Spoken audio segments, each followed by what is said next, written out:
right now. We're going to look back on the last 4 weeks, and it is Mm. early days, but we've got to buy, so we might have got time to think about stuff. But who's been your best player so far? And in the chat, Chuck, as well, who you think has been the best player so far has been over these last 4 weeks? Yeah, who would be the best player for you so far, Ash? This is like, because I feel like we've played so well as a team in these last three victories. It's been a lot of different players that I've been really, really happy with and excited over. Like, I think Tane's had an incredible period playing on the wing. Mm, You know, I feel like yep. he's had some big moments in each game and that. You know, I think that chance in the last two games in a row has been unbelievable. You can probably even throw in the Manly game in there as well. But the guy I'm going to give it to, as I said before, because I feel like he's so vital to us this season, I think Wade Egan has been probably our best. Wow. I really Yep. do believe. I feel like he's in consistent form at the moment. He's the one that's creating a lot of our structure. And I feel like defensively, the work he's getting through, he's playing 80 minutes per game.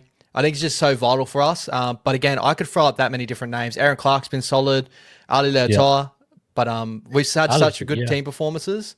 But I'm going Wade Egan. Wade's been like the nucleus to everything kind of working. He's been generating, I agree with you, he's been generating a lot of offense for everyone just to kind Yep. of keep us going. And I've said it's okay to say that the halves aren't really fully clicking yet and creating stuff out wide. So I've got no issue with, and it's not a criticism of the halves and I think it'll be timing when they do get it. But Yeah. in replacement of that, Wade Egan has been doing most of the cooking and trying to get people going, which has been absolutely fantastic. Yeah, Mm. another one from, yeah, I agree with like a Clark here with Jacko CNK. Yep. A lot of the young guys in general have just been so impressive for me. Ali Toa, Leka, and Dimitrik, those three have just been really, really good, and I'm just really happy with their progress. Tane, another one that's just been doing his thing quietly, Mm-hmm. Mm-hmm. and yeah, it's a really good argument. I think at its core, you'd probably go back to Fish and Barnett. Um, Yeah. Fish for me has probably been the guy that's been the glue guy. It just feels as though the middle's just tightened up really solidly lately. And I know they leaked a few soft ones last week, but Yeah. in general, line speeds, like I can tell from line speed, Mm-hmm. general tightness around the ruck defensively, Hunting from the inside. hunting from the Yep. inside. Even his carries have been really good. Like I know people had this big massive fear of AFB leaving, and when you break Fish's game down, it's still effective with the inclusion of the defensive work, which is just so much better. So yeah, I kind of look at it from a deeper level. Maybe Fish and Barnett, that pairing has just sort of tightened things up. But, You know what I love about this question is, honestly, as I started to answer this question, is exactly the way it's turned out. Is the amount of names that I've seen already in the chat. Like they're all different names. And like people would remember, like if you were talking 2024 and even 2023, if we had the same conversation, I think the same names would probably come, like the probably individual names, right? yeah, AFB bang would on. be at the top of the list, right? Sean Johnson would be at the top of the list. Everyone else would kind of go to the wayside a little bit, but those were our key members. Those were the main guys. I think like what Fish has brought and Barnett and just the boys in general as a group is we're so much more of a balanced side. We're a team now. Like, you know, when we're talking Yeah, about, you know, best performances, that sort of stuff, it's like I can name like that many different names and they'll all be the right answer. And I think that when we yeah, look at teams to contend for premierships or top fours or even just to get into top eights, it's more of a team thing, right? Like you talk about the Panthers, you got Cleary, you got Yo, you got like back in the day it was Fish and Leota. You could all say those names and you'd be 100% right. You look at the doggies at the moment and their form. You know, you can't really single out too many people. Like it's just a team aspect. They're just playing so good as a side. And I think that's the best thing about Fisher Harris comparatively to Adam Fanor-Blake is when Adam Fanor-Blake's in your side, he's such a juggernaut. He's such a beast. He's an individual type player in that sort of aspect of like, if we have this discussion, I could just go Adam Fanor-Blake and everyone will be like, yeah, no one else, just Adam Fanor-Blake. But when we have Fish over here now, we can have a discussion. It's like, well, Barnett's just been as good as Fisher Harris, but Fisher Harris has been Yeah. really good as well. Or, Yep. Kate, well, like it's been so good to see, bro. And as a team, we've really come together and we've really gelled. And that's what I love about our side at the moment.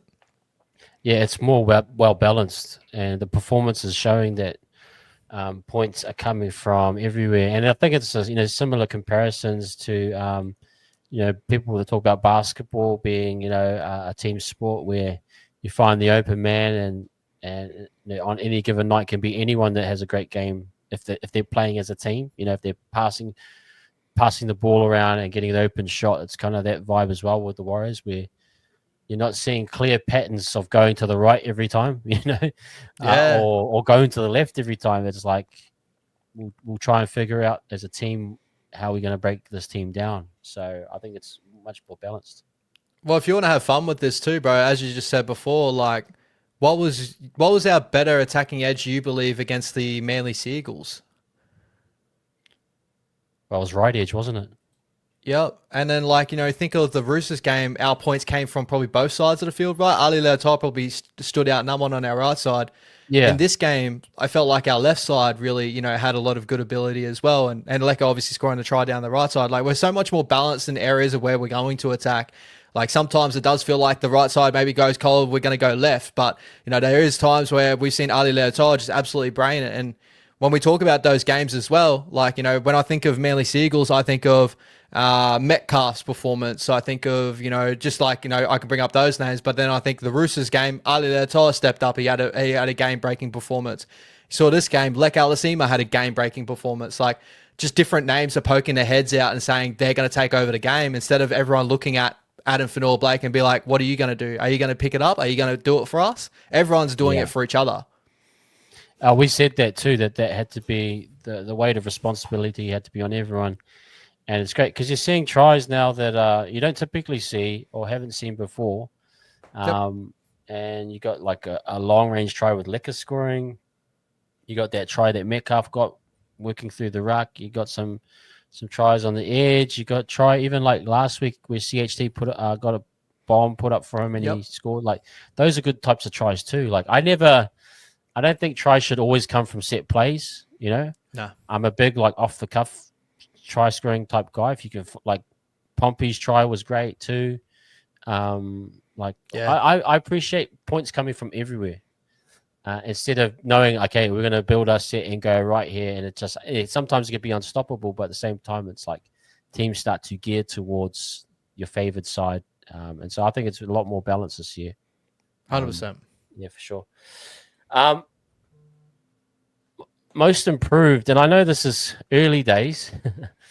Is there anyone that you're thinking that's kind of maybe most improved, but maybe the better word is like improving?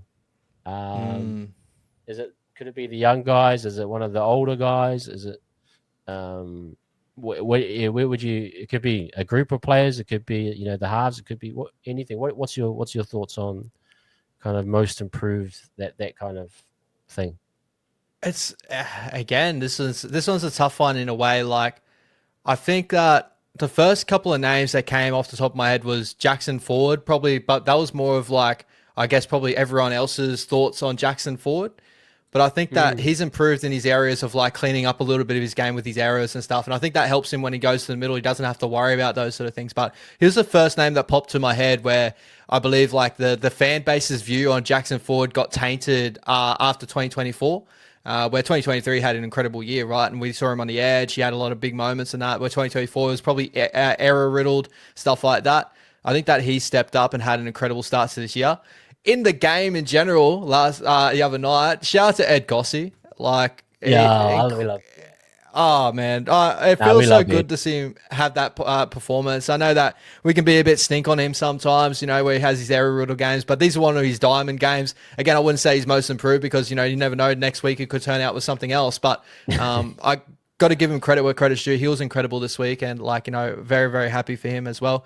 And just on the overarching part of the club, I think Bunty Afoa, like just his fitness and his preseason, what he's done, New South Wales Cup, he's been really, really solid there too. Coming into this game, I thought he had some really nice moments coming off the bench as well. So shout out to Bunty Afoe on what he's done in the offseason. I feel like he's trimmed down a lot and he's done a really good job. But I think number one name for me is Jackson Ford after last season. Yeah, that's actually a really good shout. I know everyone in the thing is saying Ford, and it's great to see him kind of have that progression and just improvement. I just want to just check this out to you. Erin Clark, has he improved from his Titans performances, or was that because of the Titans system and he played a different role? Because he seemed to have just hit the ground running here. Do you credit that to Webby, or was he always this type of player? And because I had that question last night, and I said I haven't really watched much Titan stuff, but I'll ask Ash because Ash will know. What do you think has been Erin doing so well? Is it compared to, does it carry over from the Titans' career as well? Yeah. Yeah, I think that it's a bit of both, right? I think that with the Titans, he never really had he never really got trusted with the position that he's been trusted with what we have now. So he's shining under that position. So I feel like we've helped him in that area where we've given him such a big role. He stepped up to the plate. But he's shown this at the Titans as well. Like, a lot of people that watch Titans games and that, he's got a beautiful, quick play to ball. Like, he's aggressive. He gets up with really good line speed. Like, he does very similar things to what we used to say about Jazz Tavanga, all the little things he does in his game. But he has probably a little bit more, I'd say at the moment, probably added a little bit more strings to his bow than what Jazz probably had, when we had Jazz. So I think that he's always had this. I think he's finally had a coach that has just gone, brother, like we trust you as our 13, go out there and play it out. But I can't just say that like he was never this guy, because he showed glimpses of being this guy with the Gold Coast Titans. I just never thought he got trusted with it. They played him in the 9 jersey at times. They played him off the bench in a front row position. Like they've mucked around with him in his career.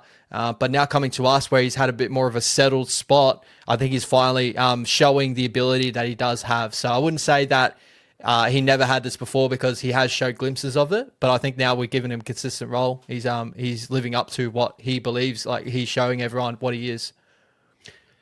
Hey, forever. Yeah, we're going to talk CNK and team soon, guys. I know I've been starring some of the chats, the questions in the background. So we're going to get to that too. And we're going to get to the big reveal. We've got some info. No. Yeah, we do. Yeah, we do. No, we actually do. We know exactly who it is.